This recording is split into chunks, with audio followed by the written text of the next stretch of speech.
जी बहुत शुक्रिया आप दोनों लोगों का। और अब इस बातचीत का आखिरी राउंड शुरू होगा, डज गॉड एग्जिस्ट की ये बहस मुफ्ती शमाइल नदवी और जावेद अख्तर साहब के बीच।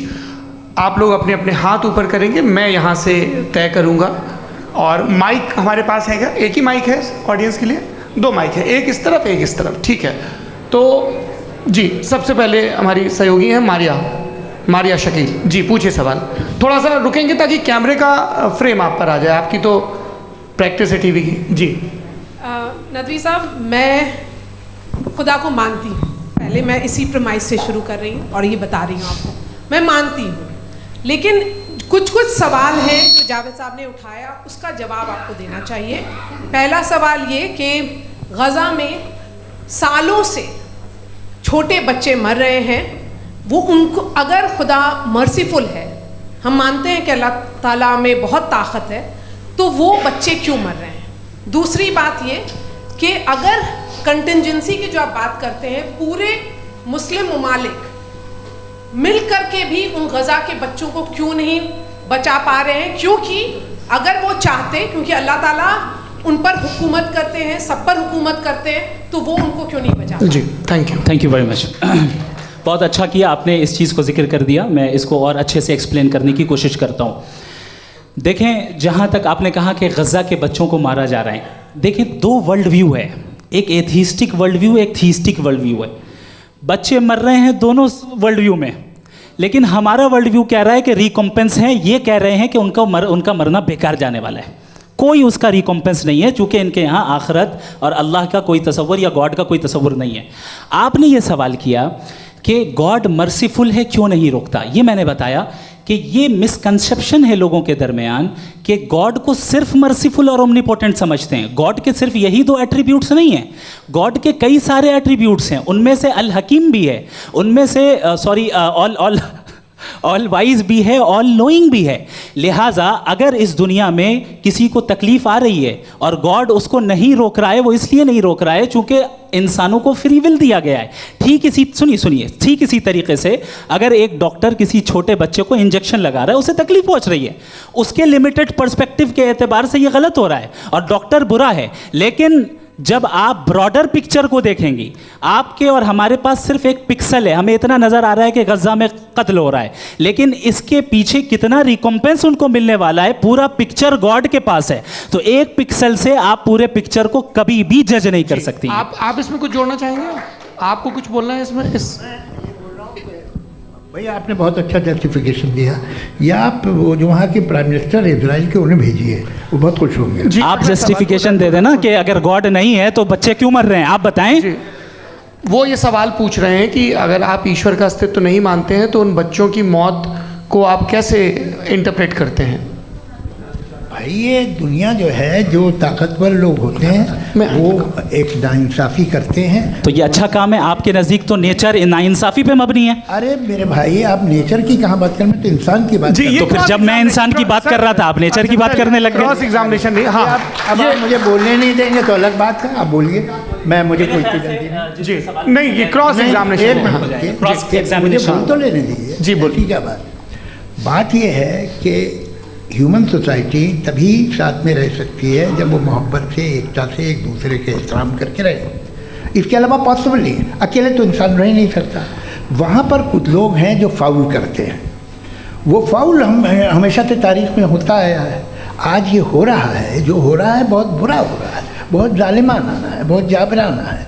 उसको आप कहें कि ये बच्चों को कॉम्पनसेशन मिल जाएगा या इसकी इंजेक्शन है, इंजेक्शन तो हेल्थ के लिए दिया जाता है। आप ये कह रहे हैं कि ये बच्चों की जो धज्जियाँ उड़ रही हैं ये इंजेक्शन है, ये टेस्ट है और उस टेस्ट में उनको ऐसा रिकॉम्पेंस मिलेगा जो आपके तसव्वुर के बाहर है। ये आप 3 बरस के बच्चे को बारूद से उड़ा के टेस्ट ले रहे हैं। वाह, वो नहीं ले रहा है, खुदा नहीं उड़ा रहा है, इजराइल उड़ा रहा है जी। ये तो उसको कंडेम अगला सवाल लेते हैं प्रोफेसर पुरुषोत्तम अग्रवाल।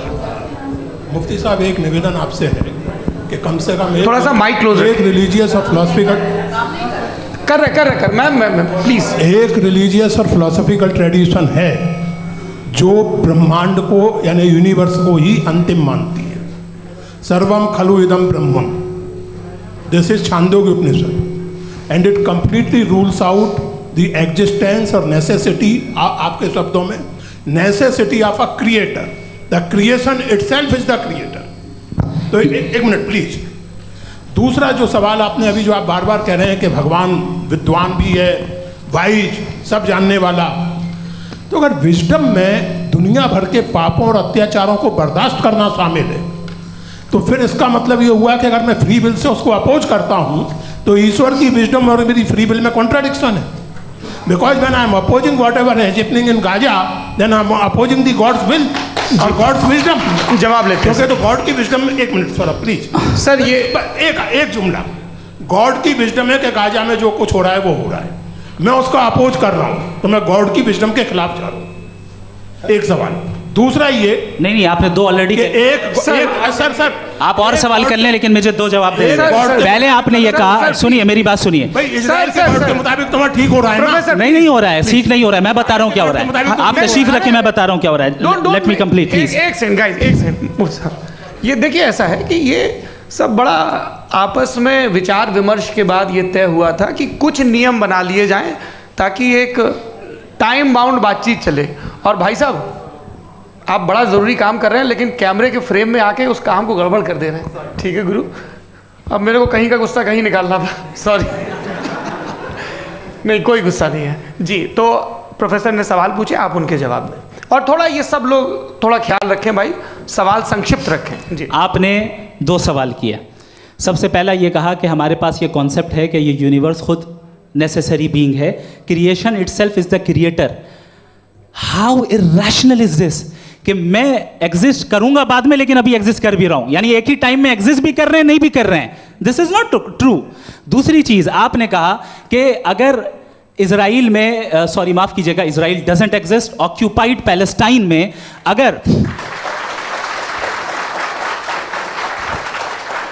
अगर ऑक्यूपाइड पैलेस्टाइन में बच्चों को मारा जा रहा है फ्री विल की वजह से और गॉड नहीं रोक रहा, ये कॉन्ट्रडिक्शन है। ये बताइए कि एक एग्जाम में एक बच्चा गलत आंसर लिख रहा है, सुनिए, एग्जामिनर चाहे तो रोक सकता है, क्यों नहीं रोक रहा है?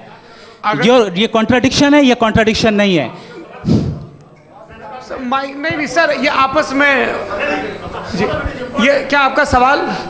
माइक दीजिए। फ्री विल दिया गया है टेस्ट के लिए, अकाउंटेबिलिटी के लिए। अगर फ्री विल नहीं होता तो आप कहते हैं हमें रोबोट बना दिया गया। नॉट मिसरिप्रेजेंट माय पोजीशन, आपकी जो भी पोजीशन, मैं अपनी फ्री विल के नाते, अपने ह्यूमन विजडम के नाते गाजा में हो रही अत्याचार का विरोध करता हूं। बिल्कुल करना चाहिए। के हिसाब से मैं गॉड की विजडम का विरोध कर रहा हूं? बिल्कुल नहीं। जो हो रहा है गॉड की, बिल्कुल भी नहीं, बिल्कुल भी नहीं।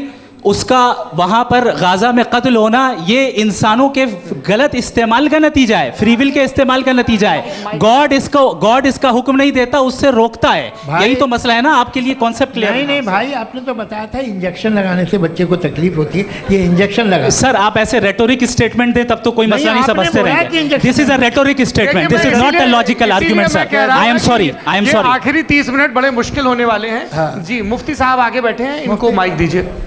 हाँ तरुण, माइक आप अपने पास रखिए, आपको कैमरे का फ्रेम पता है जी।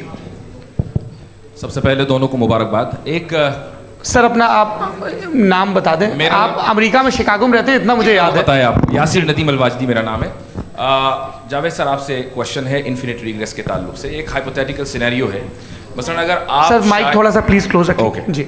अगर आप शायर इसलिए हैं कि आपके कोई उस्ताद शायर थे, और वो इसलिए शायर थे कि उनके कोई उस्ताद शायर थे, और इसी तरीके से हम माजी में पीछे चलते चलते चले जाएं और कहीं ना रुके, तो माफ़ कीजिएगा आप कभी शायर नहीं हो सकते। लेकिन आप शायर हैं, आपका शायर एग्जिस्ट करता है, इसका मतलब ये है कि आप कहीं ना कहीं रुके हैं। तो मेरा सवाल ये है कि क्या आप इन्फिनिट रिग्रेस ऑफ कॉजेस को लॉजिकल फैलेसी मानते हैं या नहीं मानते? हाँ या ना? मैं इन्हें लॉजिकल फैलेसी नहीं मानता हूँ, लेकिन मेरा प्रॉब्लम यह है कि जब मैं नहीं मानता हूँ तो I will continue with this logic जो फैलेसी नहीं हो। आप एक जगह रुक जाते हैं जाके, आप कहते हैं ये गेंद कैसे बनी, ये जजीरा कैसे बना, ये समंदर कैसे बना, ये ज़मीन कैसे बनी, और अचानक गॉड पे जाके आपको ब्रेक लग जाता है। एक बार आप सवाल नहीं करते कि भाई इनको बनाने वाला तो इनसे भी कॉम्प्लिकेटेड होगा, वो कैसे बना, उसके बारे में आपने इत्मीनान कर लिया, वो हमेशा से है। तो अगर आप उसे हमेशा से मानते हैं तो फिर ये मान लीजिए कि कायनात हमेशा से, क्या तकलीफ है? फिर हम वजूद में नहीं आते ना। जी हैं? हम मौजूद नहीं। अच्छा सर क्यों नहीं होता? मैं बताऊँ प्लीज़ प्लीज़। जैसे मैंने मिसाल दी आपके शेर की, आपका शेर कभी वजूद में ना आता अगर शायर इसी तरह चलते रहते हमेशा। जी माइक मेरे ख्याल से एक सेकंड। इन्फिनिट रिग्रेस का कॉन्सेप्ट क्लियर नहीं हो जी। पाया, ऐसा रहने दें, लेट्स मूव ऑन सर। ठीक है। हाँ थोड़ा सा मॉडरेटर का भी ख्याल रखें। नहीं आपने तो रखा है, आपने रखा है। यहाँ पे गौहर रजा साहब हैं, वो भी एक सवाल पूछना चाहते हैं।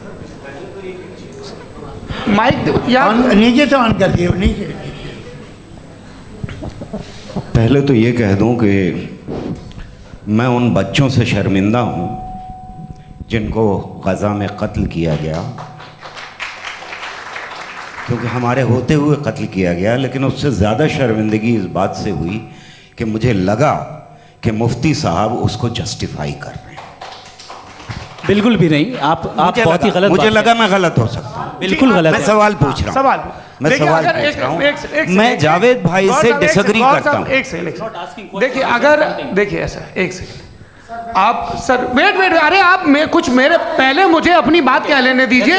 अगर ऑडियंस तय करेगी तो फिर मॉडरेटर का मतलब नहीं। मेरा आप सबसे ये कहना है, ये बहस दो लोगों के बीच में है, एक तरफ मुफ्ती साहब, एक तरफ जावेद साहब। पिछले 1.5 घंटे से ये लोग अपने अपने तर्क रख रहे हैं। आपकी इनसे इत्तेफाकी हो सकती है, ना इत्तेफाकी हो सकती है। मेरे उस्ताद मुझे सिखा गए हैं कि मुखामुखम में असहमति की गुंजाइश बची रहनी चाहिए। अगर मैं आपकी बहुत इज्जत करता हूँ गौहर साहब, आपने जो कमाल की किताबें लिखी हैं साइंटिफिक टेम्परामेंट, लेकिन मेरी ये गुजारिश है आप सब से कि यदि आप इन लोगों ने जो बोला उन पर टिप्पणियां करेंगे तो ना वक्त की पाबंदी रहेगी ना वो अनुशासन। आप सवाल पूछ लें, उस सवाल में जो बात आ जाए वो आ जाए। मैं जावेद साहब से डिसएग्री करता हूं, इसलिए जावेद साहब से सवाल पूछ रहा हूं। आपका सवाल जावेद अख्तर साहब से। और सवाल ये है मेरा कि जावेद साहब ने कई बार लॉजिक का इस्तेमाल किया कि साइंस में लॉजिक है और रिलीजन में लॉजिक नहीं है। मेरा ख्याल ये है कि रिलीजन में भी लॉजिक है, लेकिन उस लॉजिक की बेसिस ये है कि आप रुक जाते हैं, जिसका जिक्र जावेद साहब ने बार बार किया, यानी खुदा के तसव्वुर पे आते हुए, गॉड के तसव्वुर पे आते हुए रुक जाते हैं। और इसमें सवाल पूछना मतलब फॉरबिडन होता है। सवाल ये है कि क्या जावेद साहब इससे एग्री करते हैं कि साइंस की लॉजिक अलग है और रिलीजन की लॉजिक अलग है? बताइए सर। देखिए 3 चीज़ें हैं, साइंस है, एक है मंतिक है, इस्तिदलाल है, और एक जो है कुछ भी नहीं है, फेथ है, अकीदा है। मैं अकीदे की लॉजिक का कायल नहीं हूँ। मुझे आप इस्तिदलाल से, लॉजिक से, रीज़न से समझाइए, मैं मानने को तैयार हूँ, मेरा क्या नुकसान होगा। लेकिन ये कि अकीदे पे मैं नहीं जा सकता हूँ। अकीदे का मतलब है कि तुम ये मान लो, सवाल ना करो, ये नहीं। आप सारी बातें करके, बड़ी साइंटिफिक बातें करके एक जगह जाके खुदा के हुदूद पे रुक जाते हैं, सरेंडर कर देते हैं। मैं सरेंडर करने को तैयार नहीं। That's all. जी ये आगे सर बैठे हुए हैं, इनको माइक दीजिए। भाई वो आप पूछना चाह रहे थे ना भाई? हाँ नहीं मैं ये थैंक यू जी। आपका नाम? आसिम इफ्तिखार। आसिम जी, पूछिए। सर जावेद सर से सवाल है कि आपने अपने क्लोजिंग माइक थोड़ा करीब रखिए। अपने क्लोजिंग स्टेटमेंट में ये बात कही थी कि मज़हब का जो फ्यूचर है वो ज़्यादा दिन नहीं जाने वाला है। लेकिन मैं देख पा रहा हूँ कि जो ऑक्सफोर्ड यूनिवर्सिटी की एक स्टडी है 2011 में हुई है, जिसके 50 एकेडमिशियंस ने इसको अंजाम दिया था, उसमें वो ये कहते हैं कि जो फेथ इन गॉड है वो इनबिल्ट है ह्यूमन नेचर के अंदर, जिसको हम कहते हैं फितरत के अंदर शामिल है वो। और वो ये कहते हैं कि अगर कोई ये समझता है कि मज़हब को वो ख़त्म कर देगा तो ये उसकी गलत फहमी है। तो आप इसके बारे में, इस स्टडीज़ के बारे में क्या कहते हैं? ठीक है। मैं उनसे एग्री नहीं करता हूँ। वो कौन से प्रोफेसर होंगे? ऐसा उनके क्या पास डेटा है, इन्होंने डेटा के बेस होगा। डेटा क्या हो सकता है? फ्यूचर का डेटा तो नहीं हो सकता ना उनके पास, प्रेजेंट का डेटा हो सकता है। डेटा आपने सुना 100 साल पहले का बाद का डेटा? मैंने तो नहीं सुना आज तक। तो आज उनकी ये राय है और होगी राय, ठीक है। दुनिया में तरह तरह की राय है लोग, लेकिन मैं समझता हूँ कि वक्त के साथ इंसान ज़्यादा से ज़्यादा रीज़नेबल और लॉजिकल होता जा रहा है। आज आप देखिए वेस्टर्न यूरोप में क्या परसेंटेज है नॉन बिलीवर्स की, बहुत हाई। वहाँ चर्च खाली पड़े होते हैं। तो अल्टीमेटली तो इंसान कोई ऐसी बात बहुत अरसे तक नहीं मान सकेगा, चाहे गलत या सही, जो उससे उसके दिमाग को, उसके जहन को, उसके लॉजिक को अपील ना करे। वो कह रहे हैं तो ऑक्सफोर्ड के होंगे तो कैम्ब्रिज के होंगे तो मुझे क्या लेना देना। उनका डेटा मुस्तकबिल का नहीं हो सकता है। जी दीपक, हाँ पूछिए। मैं आऊँगा अभी, पीछे की साइड भी आऊँगा, माइक वहीं भेजूंगा 2-3 साल के लिए। जी जावेद साहब आपसे सवाल है। नमस्ते। अरे भाई सर, अगर आप ही लोग को तय करना है तो फिर 200 लोग तय कर लें। ये एक साहब पूछ नहीं रहे सर, हैं। Please don't do this sir. Sir everybody has a right sir, but we can only take Okay. Selected questions. No no sir अरे ये भाई, यंग लोग भी आराम हैं से। तो इनकी ये अब बात उतने यंग, सुनिए। भाई आप यंग हैं कि नहीं हैं? एक मिनट, वो कह रहे हैं वो भी आइए, यंग हैं पूछ रहे हैं ना साहब, भाई। आप उनकी नौजवानी पर दावा उनको ही करने थे। हाँ मुफ्ती साहब आप यंग, हाँ पूछे। अरे भैया सर मेरा सवाल ये है। कुछ इनसे भी तो पूछो। जी हाँ, नहीं, बस आपसे एक सवाल है। जैसे थीस्टों के पास अपने जो ईश्वर को मानते हैं उनके पास अपने सोशल गेट टुगेदर्स हैं। 5 रोज़ा क्रिसमस आने वाला है, होली है, दिवाली है, ईद है। एथिस्ट क्या ऑफर कर रहे हैं? मतलब मैं इनकी दुकान से बोलूँ मैं आना चाहता हूँ उस तरफ, पर मैं अट्रैक्ट नहीं हो पा रहा हूँ। मैं सोशल गेट टुगेदर्स क्या है आपके पास? वो ये कह रहे हैं कि जो धार्मिक लोग हैं, अलग अलग धर्म के लोग, उनके उत्सव त्योहार कॉन्ग्रीगेशन बड़ी बहुत बात। हैं। अब आपको मैं एक सुनाता हूँ, यहाँ हिस्टोरियन भी बैठे हैं।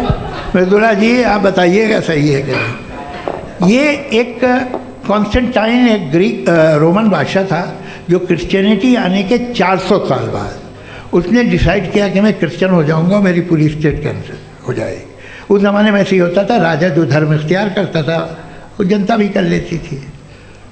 इसलिए कि वो हो गया था बैंकरप्ट, और उसे जो मेडिटेरियन कोस्ट के रिच क्रिश्चियन वो थे मर्चेंट, तो उससे पैसा चाहिए था। तो उसने कहा यार क्रिश्चियन हो जाओ। तो उसने अपने वजीर से कहा कि भाई ये हिस्ट्री है कि अब हम लोग क्रिश्चियन हो जाते हैं।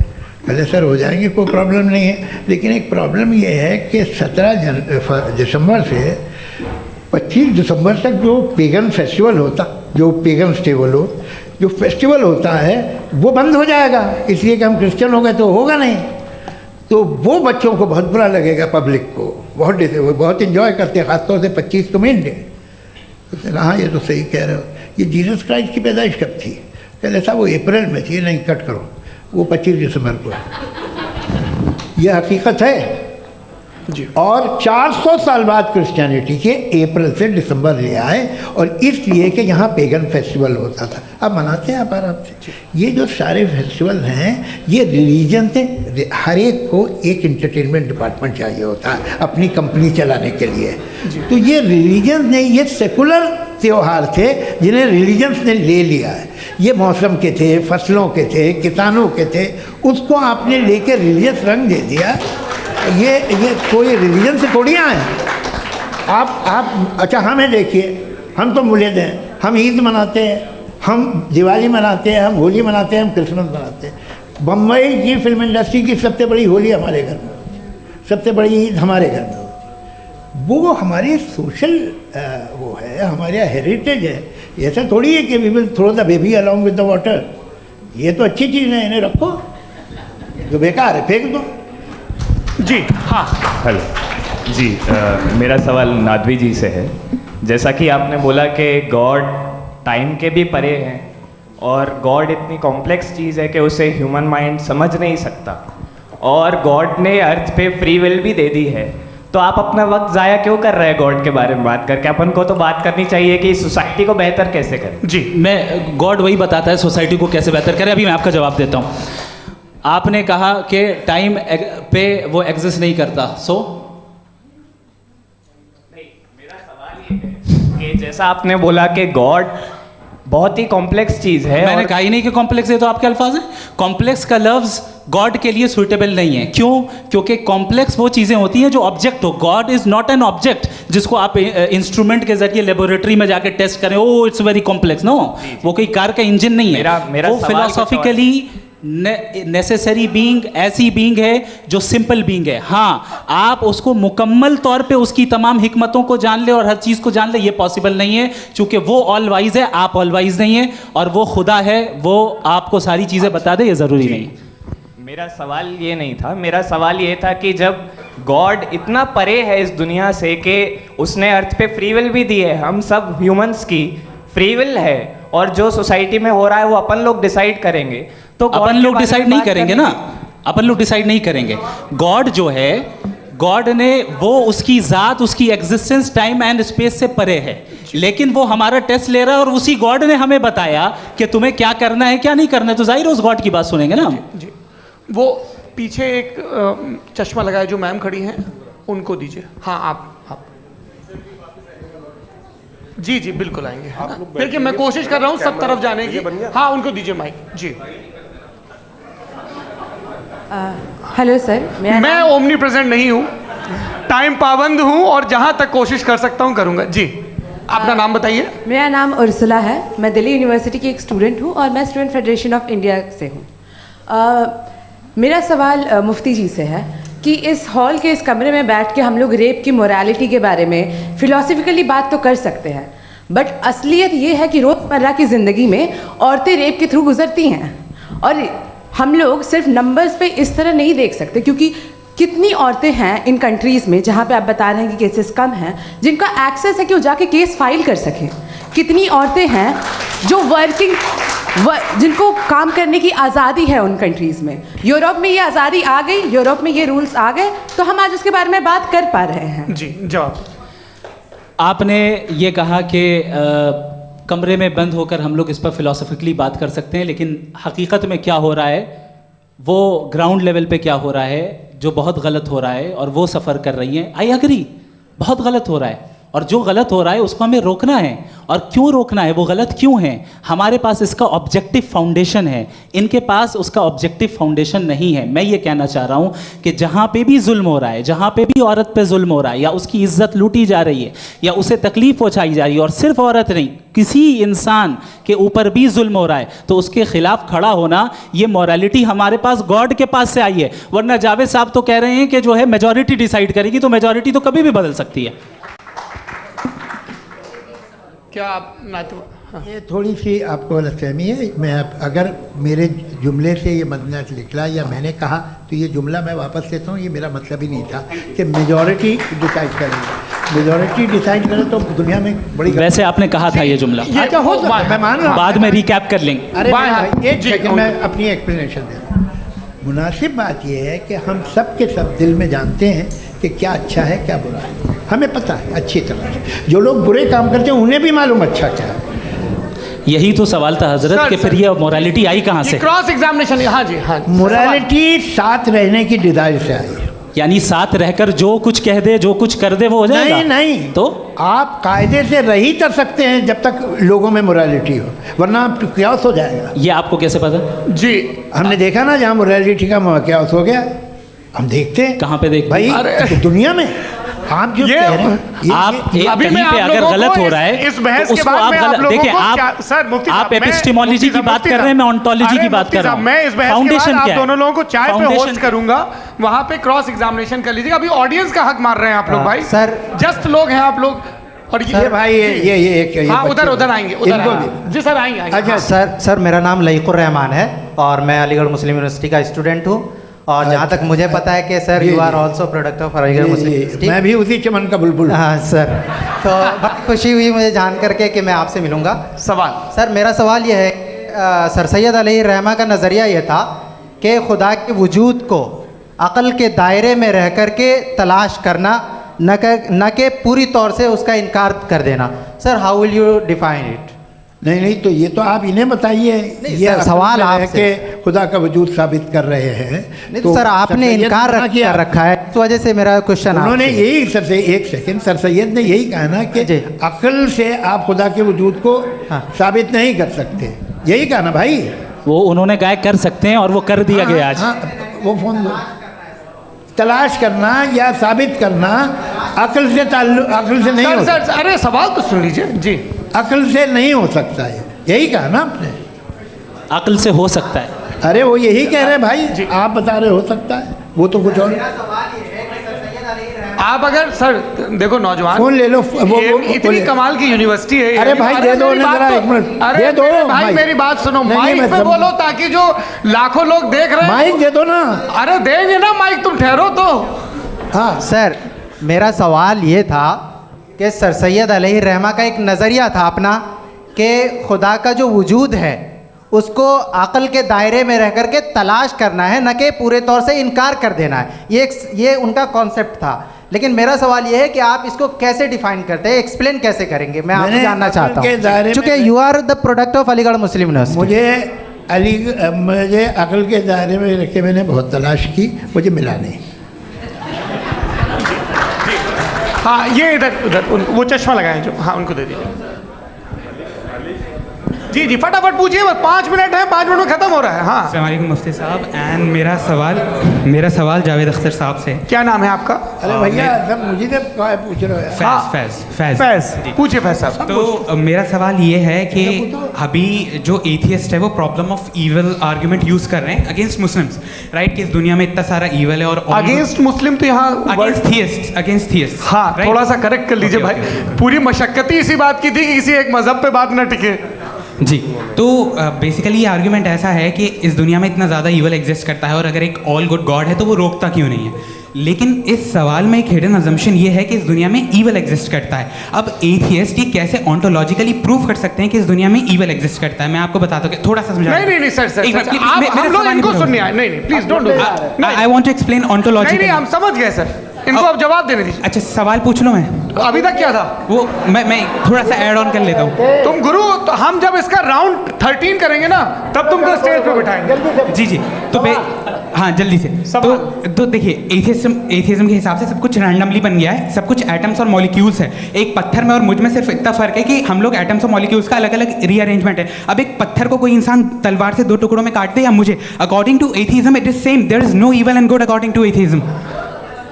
जी अच्छा, फैज साहब का सवाल ये है कि हाँ कोशिश भी करते तो इससे गलत सवाल नहीं कर पाते।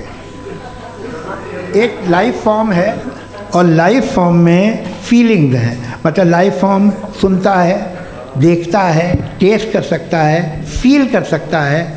तो उसकी जो ये जो क्वालिटी इस बबल में आ गई हैं, वो जानवर में भी है, इंसान में भी है। तो जाहिर है कि उसे कोई तकलीफ पहुंचेगी, तो चूंकि उसके पास वो सेंसिटिविटी है तो मैं करेगा। पत्थर में वो सेंसिटिविटी नहीं है। तो ये क्या सवाल हुआ कि अगर पत्थर को काटा तो पत्थर को तकलीफ नहीं होती, तो आपको काटे तो आपको क्यों तकलीफ हो? बैठ जाइए। जी हाँ, अगला सवाल। हाँ पूछे जी जावेद अख्तर साहब। अरे भैया सब आप लोग मुफ्ती साहब को छोड़ रहे हैं, तो मेरे ही पीछे पड़े हैं क्या? फिर चलो बोलो भाई। You asked how God can exist when children die in Gaza. हाँ? You asked how God can exist when children die in Gaza, and you also mentioned the rise of atheism in Europe. But the same events also are leading many atheists and non-believers to turn towards faith. How do you interpret this contradiction, where suffering pushes some away from God, yet brings others closer to belief? आपको एक बात बताऊं, दुनिया perfect तो कहीं भी नहीं है, हर जगह कुछ खामियां हैं। बेटा एक मिनट, मैं आप ही को कहेंगे, देखो वो तो कुछ खामियां, कमज़ोरियां, खराबियां सब जगह है।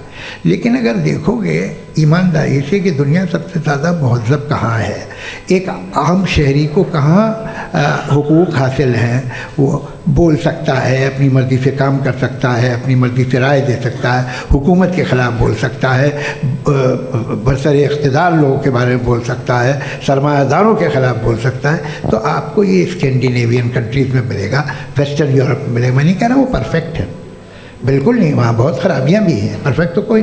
लेकिन जिन जिन मुल्कों में, लैटिन अमेरिका देखो, गल्फ़ देखो, वहाँ पर आपको ये ज़रूर है कि रेप नहीं होते होंगे। रेप की ज़रूरत क्या है भाई? उसको तो ख़रीद लो, घर में रखो, सड़क पर रेप करने की क्या ज़रूरत है? मगर सुनिए, मगर हकीकत ये है कि वहाँ शख्सी आज़ादी राय देने की, बोलने की नहीं है। जी ये एक आखिरी सवाल मुफ्ती साहब से। हाँ मैम, इनको माइक दीजिए। शुक्रिया।